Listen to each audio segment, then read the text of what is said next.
ভাগে কুরবানির প্রমাণে কোনো হাদিস নেই।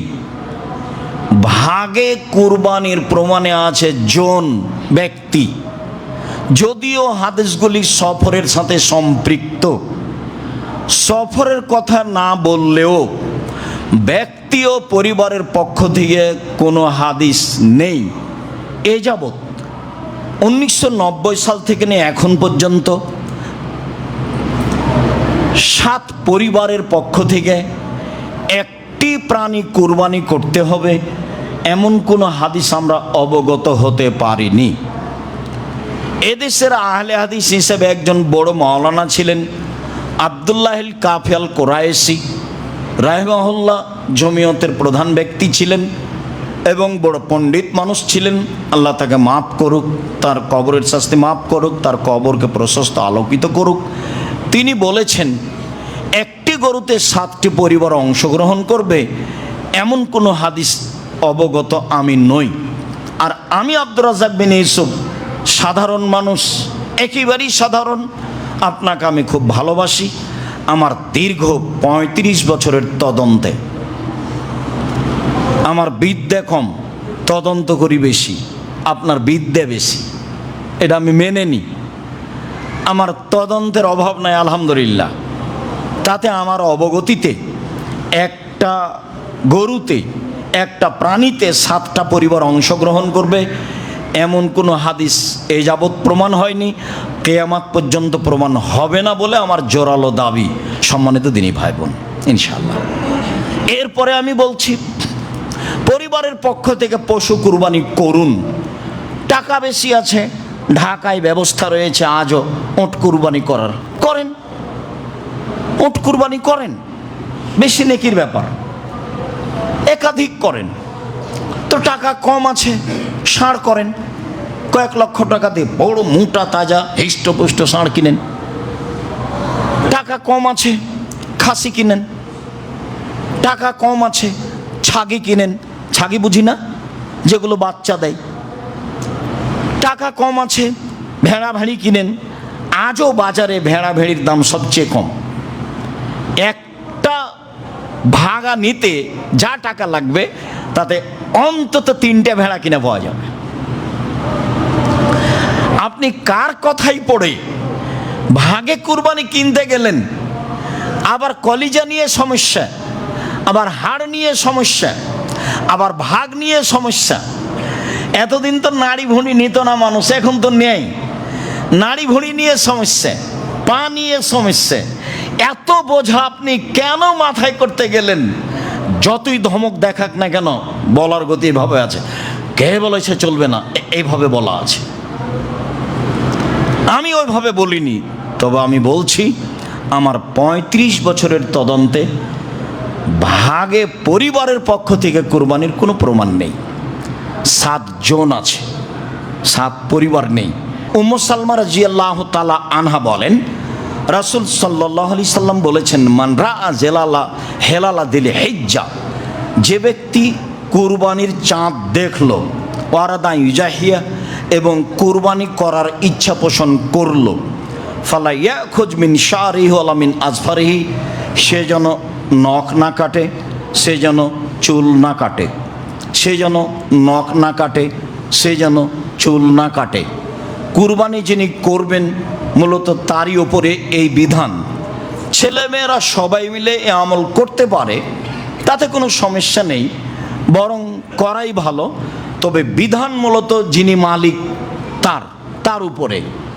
চন্দ্র উঠে গেলে তিনি নখ কাটতে পাবেন না, তিনি চুল কাটতে পাবেন না, এইটাই বিধান।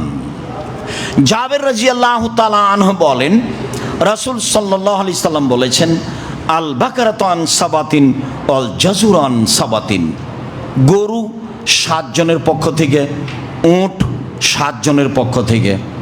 গরু কুরবানি করা যায় 7 জনের পক্ষ থেকে, উট কুরবানি করা যায় 7 জনের পক্ষ থেকে। আব্দুল ইবনে আব্বাস রাদিয়াল্লাহু তাআলা আনহু বলেন, ইন্না কুন্না মা নবী সাল্লাল্লাহু আলাইহি সাল্লাম ফি সাফারিন, একদা আমরা আল্লাহ রাসূলের সাথে সফরে ছিলাম। ফাহাজার আল আজহা, কুরবানির সময় চলে আসলো। ফাস্তারাকনা ফিল বাকারাতে সাবাতুন ওয়াল জাজুরে আসারা, আমরা গরুতে 7 জন অংশগ্রহণ করলাম আর উটে 10 জন অংশগ্রহণ করলাম। সম্মানিত দিনী ভাই বোন, যারা আমরা উপস্থিত আছি, যারা যন্ত্রের মাধ্যমে অবগত হচ্ছি, যারা সময়ের গতিতে পৃথিবীর বিভিন্ন প্রান্ত থেকে অবগত হব, তাদেরকে আমি বলতে চাচ্ছি যে এতক্ষণ পর্যন্ত যা বললাম ভাগের কুরবানিতে, তাতে জন 7 জন, 7 জন গরুতে, 7 জন উটে, 10 জন উটে, 7 পরিবারে এই কথা আমরা এখনো পাইনি। পরিবারের কথা যখন আসবে তখন বিষয়টি আবারও স্পষ্ট করব। তবে মনে রাখা ভালো হবে, ধমক শুনে কোনো লাভ নেই, হুজুরের চিৎকার শুনে কোনো লাভ নেই, হুবাহু প্রমাণ হতে হবে, এটাই কথা। যদি জন হয় জন, যদি পরিবার হয় পরিবার। যেহেতু নেকির ব্যাপার, যেহেতু বড় নেকির ব্যাপার, যেহেতু জান্নাত পর বড় মাধ্যম, কাজেই যাতে আল্লাহ সন্তুষ্ট হবেন, যেটা রাসূলের পদ্ধতি হবে, সেটাই হওয়াই ভালো। চলেন এবার ধারাবাহিকভাবে বলি, রাসূল সাল্লাল্লাহু আলাইহি সাল্লাম নিজে কুরবানি কিনেন। আবু হুরায়রা রাদিয়াল্লাহু তাআলা আনহু বলেন, আরাদান নবী সাল্লাল্লাহু আলাইহি সাল্লাম ইজাহিয়া, আল্লাহর নবী একদা নিজে কুরবানি করার ইচ্ছা করলেন। ফাস্তারা কাবশাইনে আজিমাইনে সামিনাইনে আমলাহাইনে আকরানাইনে মওজু আইনে, তিনি 2টি ভেড়া কিনলেন, মোটা তাজা, গোস্তওয়ালা, শিংওয়ালা, সাদা কালো, অন্ডকোষ বের করা। তিনি নিজে 2টা ভেড়া কিনলেন, যা ছিল মোটা তাজা, যা ছিল খুব বড় সাইজের, যা ছিল শিংওয়ালা, যা ছিল সাদা কালো, যা ছিল অন্ডকোষ বের করা। যেই বলুক অন্ডকোষ বের করলে তাতে খুঁত চলে আসলো কুরবানি হবে না, এটা তার একবারে নগদ মিথ্যা কথা এবং সরাসরি সহিহ হাদিসের বিরোধী কথা। অন্ডকোষ বের করা ষাঁড় গরু খাসি কুরবানি করতে হবে, এটাই সুন্নাত, এটাই সুন্নাত, এটাই সুন্নাত। সম্মানিত দিনী ভাই বোন, তারপরে আনাস রাদিয়াল্লাহু তাআলা আনহু বলেন, জাহা রাসূলুল্লাহ সাল্লাল্লাহু আলাইহি সাল্লাম কাবশাইনে, একদা আল্লাহর নবী 2টি ভেড়া কুরবানি করলেন। আমলাহাইনে সাদা কালো, আকরানাইনে শিংওয়ালা। ফাযাবাহু বিয়াদিহি, তিনি নিজে হাতে জবে করলেন।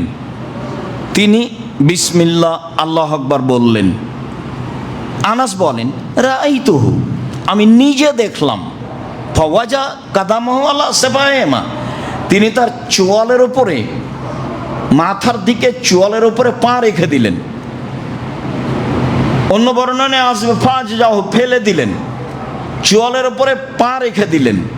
বা চোয়ালটা আসলে গালকে বুঝায়, কিন্তু পরিস্থিতিতে সামনের 2 পাকে বুঝাচ্ছে।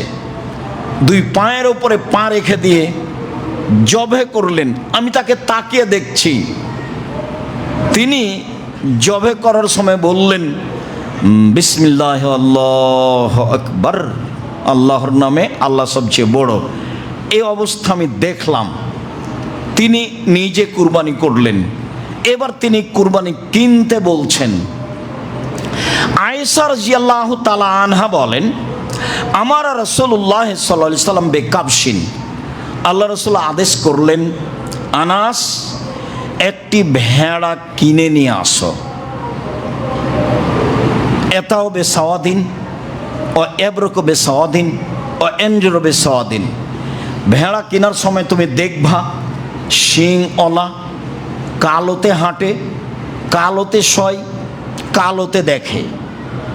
কেনার সময় এটা দেখে এটা বলে দিচ্ছেন, দেখো যাও একটা ভেড়া কিনো, সিংওয়ালা, কালোতে হাঁটে, কালোতে খায়, কালোতে সয়। মানে কি? পেট কালো মানে কি? চোখ কালো মানে কি? পা কালো। তো সব মিলে রঙের মধ্যে কালো ভালো। বিদ্বানগণ বলতে চেয়েছেন যে রহস্য আমরা পূর্ণ উদ্ঘাটন করতে পারি না, আল্লাহই ভালো জানেন। তবে আমরা মনে করছি যে কালো প্রাণী হলে গোশত স্বাদ বেশি হতে পারে, আল্লাহ আলাম। তিনি এ কথা বলেছেন যা হাদিসে এসেছে, স্পষ্ট আপনার সামনে করলাম। ফউতিয়ে বিহি লইজে হে বিহি। ঠিক এইরকমই ভেড়া তার কাছে নিয়ে আসা হলো। যখন নিয়ে আসা হলো তখন তিনি বললেন, আয়েশা হালুমিল মুদিয়া, ছুরিটা নিয়ে আসো। এই দিনের পূর্বে ছুরির আরবি যে মুদিয়া তা আমরা শুনিনি, এ কথা সাহাবিগণ বলেন। তো তিনি বললেন, আয়েশা ছুরিটা নিয়ে আসো। সুম্মা কালা, তারপর তিনি বললেন, আয়েশা বাস হাজি হবে হাজারিন, পাথর দিয়ে তাকে ধারালো করো। ছুরি ধারালো কাজ আমাদের দেশে পুরুষে করে।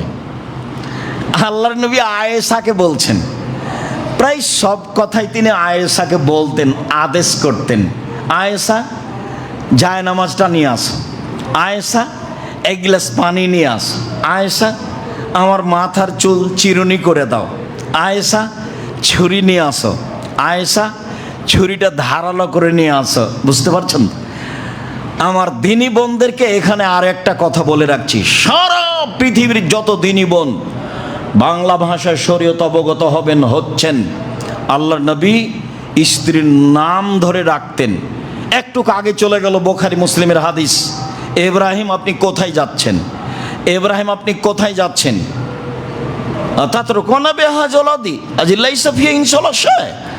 আপনি এমন একটা উপত্যকা রেখে যাচ্ছেন যেখানে মানুষজন নেই, ঘাস পাতাও নেই, বারবার স্বামীর নাম ধরে ডাকছেন। তো ইব্রাহিম কি কোনো সাধারণ মানুষ? ইব্রাহিম আমার মত আর আপনার মতো দেশের প্রেসিডেন্ট, দেশের মন্ত্রী। ইব্রাহিম আলাইহিস সালামের কাছে আপনার 5 পয়সা দাম আছে? পৃথিবীর এত বড় মানুষকে তার স্ত্রী বলছেন ইব্রাহিম, মানে স্বামীর নাম ধরে ডাকাই ভালো। কেউ যদি বলে স্বামীর নাম ধরে ডাকলে বেয়াদবি, বেয়াদবি বলাই বেয়াদবি। মানুষের নাম ধরে ডাকতে হবে, এটাই সুন্নাত। দেশের কোন কোন জায়গাতে আছে, কোন মহিলা যদি স্বামীর নাম ধরে ডাকে তাহলে তার স্বামী মারা যাবে, ও স্বামীকে খেয়ে নিলে ও হলো কুলক্ষণী বউ। এগুলো প্রথা আছে। পরস্পরের নাম ধরে ডাকলে ভালোবাসা, ভ্রাতৃত্ব বাড়ে। দেখেন না, আপনি বারবার বলছেন আয়েশা ছুরিটা নিয়ে আসো, ছুরিটা ধারালো করে নিয়ে আসো। ফাফালাত, তাই করলেন। ফাঁকা যাহা, ভেড়াটা হাতে নিলেন। ওয়াখাজাল কাবসা, ছুরিটা হাতে নিলেন, ভেড়াকে হাতে নিলেন। আয়েশা বলছেন ফাজা যাহু, তিনি ফেলে দিলেন, দিয়ে বলছেন বিসমিল্লাহ আল্লাহুম্মা তাকাব্বাল মিন মুহাম্মদ ওয়া আলে মুহাম্মদ ও উম্মতে মুহাম্মদ। আল্লাহ, তোমার নামে কুরবানি করছি, এটা তুমি কবুল করো মুহাম্মাদের পক্ষ থেকে, মুহাম্মাদের পরিবারের পক্ষ থেকে, মুহাম্মাদের উম্মতের পক্ষ থেকে। বিসমিল্লাহ আল্লাহুম্মা তাকাব্বাল মিন মুহাম্মদ ওয়া আলে মুহাম্মদ। আপনি এখন বলবেন বিসমিল্লাহ আল্লাহু আকবার, আমার পক্ষ থেকে, আমার পরিবারের পক্ষ থেকে, দিয়ে জবে করা শুরু করবেন। বাকি আরবি আপনার বলার দরকার নাই। বিসমিল্লাহ আল্লাহু আকবার, আমার পক্ষ থেকে, আমার পরিবারের পক্ষ থেকে। এবার চলেন যাই, ধারাবাহিক কয়েকটা হাদিস পেশ করি যে আপনার পক্ষ থেকে আর আপনার পরিবারের পক্ষ থেকে একটি প্রাণী কুরবানি করতে হবে। প্রমাণে এই বুখারী মুসলিমের হাদিস 1, যেটা এখন বললাম। এইটা, এই যে বলছেন আল্লাহ তুমি এই কুরবানি কবুল করো আমার পক্ষ থেকে, মুহাম্মাদের পরিবারের পক্ষ থেকে, আর মুহাম্মাদের উম্মতের পক্ষ থেকে। তাহলে তার পক্ষ থেকে আর তার পরিবারের পক্ষ থেকে একটি ভেড়া কুরবানি করলেন। হাদিস বুখারী মুসলিম 2। আয়েশা রাদিয়াল্লাহু তাআলা আনহা বলেন, ইন্না রাসূলুল্লাহ সাল্লাল্লাহু আলাইহি সাল্লাম আনহারা আন আলি মুহাম্মদ ফি হাজ্জাতিল ওয়াদায়ে বাকারাতান ওয়াহিদা। আল্লাহর নবী তার পরিবারের পক্ষ থেকে একটি গাভী গরু কোরবানি করেছিলেন বিদায় হজে। হাদিস বুখারী। আল্লাহর নবী তার স্ত্রীদের পক্ষ থেকে, তার পরিবারের পক্ষ থেকে একটি গাভী, একটি গরু কুরবানি করেছিলেন। হাদিস বুখারী। আব্দুল্লাহ ইবনে হিশাম বলেন, কান নবী সাল্লাল্লাহু আলাইহি সাল্লাম ইজাহি বিসাত আন জামিয়া আহলিহি। আল্লাহর নবী একটি ভেড়া কুরবানি করেছিলেন তার পরিবারের সবার পক্ষ থেকে। একটি ভেড়া কুরবানি করেছিলেন তার পরিবারের সবার পক্ষ থেকে। মেখনাফ ইবনে হানিফ বলেন যে, ইন্না কুন্না মান নবী সাল্লাল্লাহু আলাইহি সাল্লাম বেআরাফাতা ফি হাজ্জাতিল ওয়াদায়ে। আমরা রাসূলের পাশে ছিলাম বিদায় হজের দিন। আমরা রাসূলের পাশে ছিলাম বিদায় হজের দিন। তিনি বক্তব্যের এক পর্যায়ে বললেন, ইয়া আইয়ুহান নাস, হে পৃথিবীর মানুষ, মনে রেখো, ইন্না আলা কুল্লি আহলি বাইতিন ফি কুল্লি আমিন উজিয়া। প্রত্যেক পরিবারের পক্ষ থেকে একটি কুরবানি হতে হবে। হে পৃথিবীর মানুষ, মনে রেখো, কিয়ামত পর্যন্ত অন্তত একটি পরিবারের পক্ষ থেকে একটি প্রাণী কুরবানি হতে হবে। আতা ইবনে ইয়াসার রাদিয়াল্লাহু তাআলা আনহু বলেন, সাআলতু আবা আইয়ুব আল আনসারী, আমি আইয়ুব আনসারীকে জিজ্ঞাসা করলাম, আচ্ছা ভাইজান, কাইফা কানাতি যাহায়া ফি আহাদি রাসূলিল্লাহ সাল্লাল্লাহু আলাইহি সাল্লাম, রাসূলের যুগে কুরবানির প্রথাটা কেমন ছিল? রাসূলের যুগে সাহাবীগণ কিভাবে কুরবানি করতেন, এটা জিজ্ঞাসা। এখন আবু আইয়ুব আনসারী বিশিষ্ট সাহাবী, উনি বলছেন, কানা রাজুলু ইজাহি বিসাত, লোক মানুষ জবে করত একটি ছাগল, আনহু ওয়ান আহলে বাইতিহি, তার পক্ষ থেকে, তার পরিবারের পক্ষ থেকে, ফায়াকুলুনা ওয়া ইয়াতিমুনা, তারা খেত খাওয়াতো, খেত খাওয়াতো, খেত খাওয়াতো। এখন পর্যন্ত আপনার সামনে 4 থেকে 5টি হাদিস পেশ করলাম, সবই প্রমাণ করে ব্যক্তি ও তার পরিবারের পক্ষ থেকে একটি প্রাণী, ব্যক্তি ও তার পরিবারের পক্ষ থেকে একটি প্রাণী। হজের মৌসুমে তিনি কুরবানি করেছিলেন 100টি উট, 63টি নিজে হাতে করেছিলেন, বাকি আলীকে করতে বলেছিলেন। ওই বুখারী মুসলিমের হাদিসে বোঝা যায়, যেহেতু কুরবানি অনেক বড় নেকির কাজ, যার যেমন টাকা আছে সে তেমন করে নেবে, নেকি হিসেবে 10টা 2টা 5টা 1টা, যে যা পারে।